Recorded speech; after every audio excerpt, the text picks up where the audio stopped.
जय श्री राम। स्वागत है आप सभी का हमारे चैनल में। आप सब ने तो द्रौपदी की चीरहरण की कथा सुनी होगी, जिसमें श्री कृष्ण उनकी सहायता करते हैं, उनकी लाज बचाते हैं। इसका तो एक पहला कारण है कि जब श्री कृष्ण की उंगली कट गई थी और उससे खून बहने लगा था, तो द्रौपदी ने अपनी साड़ी फाड़कर उनकी सहायता की थी। लेकिन इसका एक दूसरा कारण भी है जो बहुत कम लोग जानते हैं। आज हम वही दूसरी कथा को सुनेंगे। उस दिन प्रातःकाल द्रौपदी यमुना स्नान के लिए गई। नहाते समय उसकी दृष्टि कुछ दूर स्नान करते एक साधु पर पड़ी। उनके शरीर पर केवल एक लंगोटी मात्र थी। दूसरी लंगोटी बदलने के लिए किनारे पर रखी थी, पर हवा का झोंका आया और वह दूसरी लंगोटी उड़कर पानी में बह गई। दुर्भाग्य से भींगी हुई लंगोटी भी पुरानी होने के कारण उसी समय फट गई। तन ढकने में भी अड़चन खड़ी हो गई। प्रकाश फैलने लगा था। स्नान करने वालों की भीड़ बढ़ती ही जा रही थी। साधु का असमंजस पड़ा। वह निर्लज्ज बनकर कैसे खड़ा रहे। उसने कुछ दूर पर उगी एक छोटी सी झाड़ी के नीचे अपने को छिपा लिया। जब रात हो जाए तब अंधेरे में अपने स्थान पर जाने का उसका इरादा था।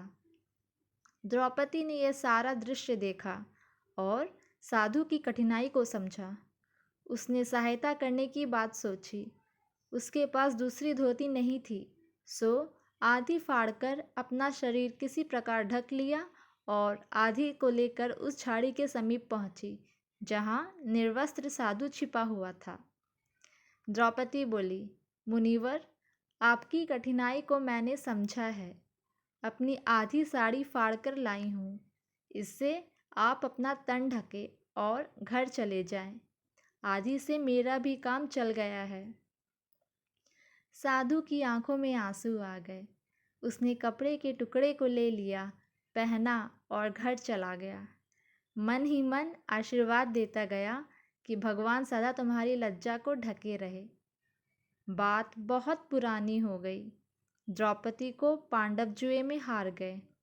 दुशासन उसे भरी सभा में नंगी करने के लिए उतारू हो गया।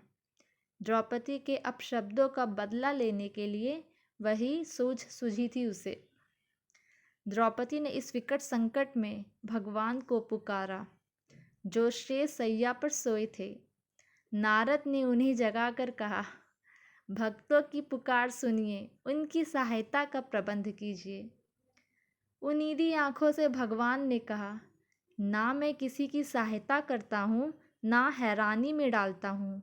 सभी अपने अपने कर्मों का फल भोगते हैं।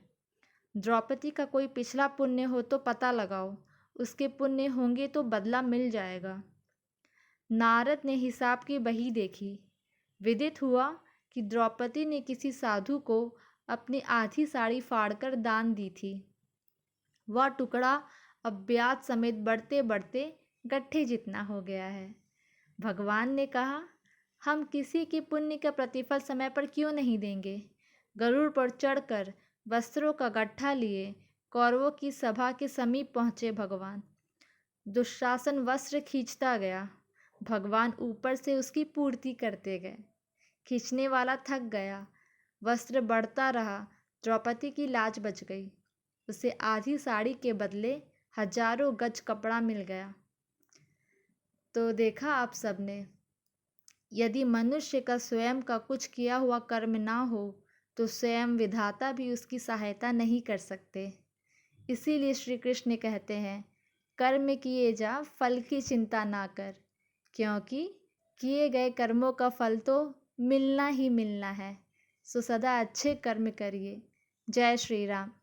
अगर आपको ये कथा अच्छी लगी हो तो प्लीज़ इस चैनल को लाइक एंड सब्सक्राइब कीजिए। धन्यवाद।